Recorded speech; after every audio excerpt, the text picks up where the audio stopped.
Komunikasi advokasi tentunya berbeda dengan kampanye yang sifatnya komersial dan fokus utamanya adalah persuasi dan mobilisasi. Berikut ini para pemirsa sekalian.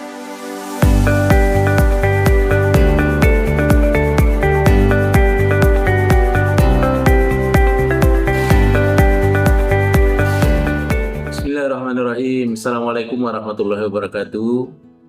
Para pemirsa sekalian dimanapun berada, terima kasih atas segala atensinya yang selalu menunggu, selalu menanti channel YouTube kita, Mr. Koronis, komunikasi romantis dan humanis.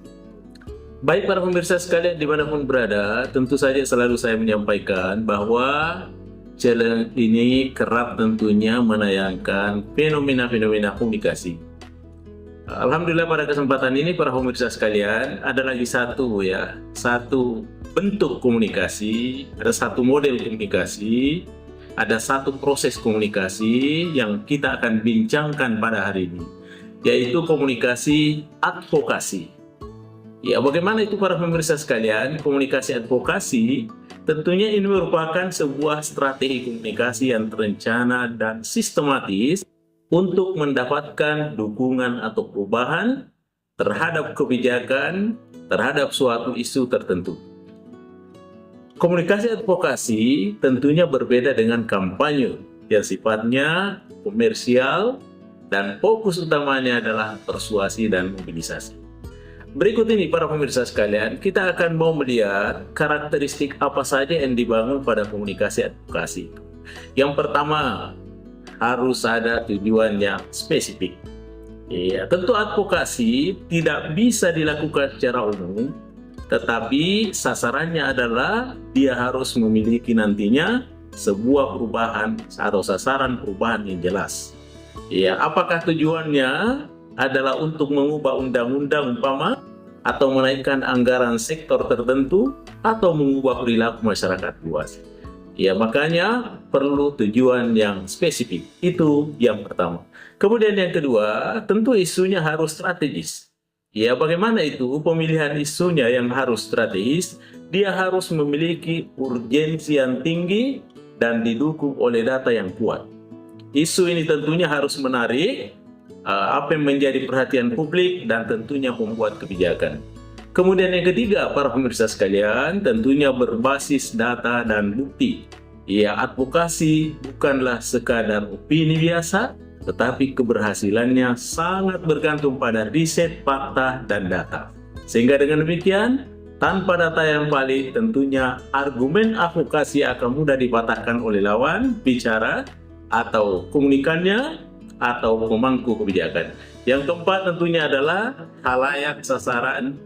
Dalam komunikasi advokasi, halayak biasanya dibagi menjadi dua, ada yang termasuk sasaran primer dan ada juga sasaran sekunder. Yang mana itu sasaran primer tentunya adalah pihak yang memiliki otoritas langsung untuk membuat keputusan.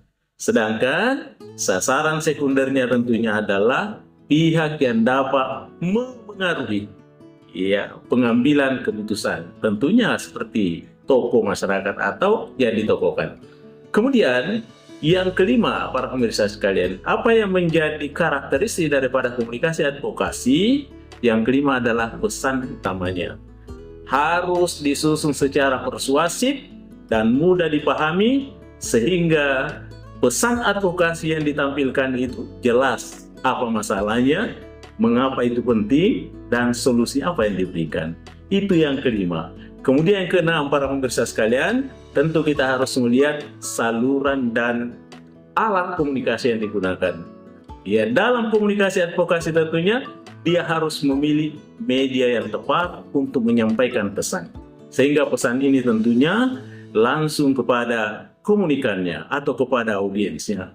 Dan yang ketujuh, para pemirsa sekalian, dia harus membangun koalisi. Jadi komunikasi advokasi akan jauh lebih kuat jika dilakukan secara bersama-sama.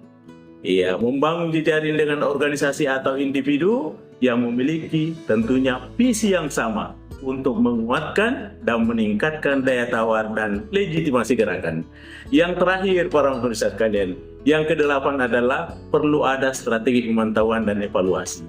Apa maksudnya? Maksudnya adalah proses ini tentunya untuk melihat apakah pesan sampai kepada sasaran atau halayak. Apakah yang disampaikan komunikator itu sudah sampai kepada komunikan.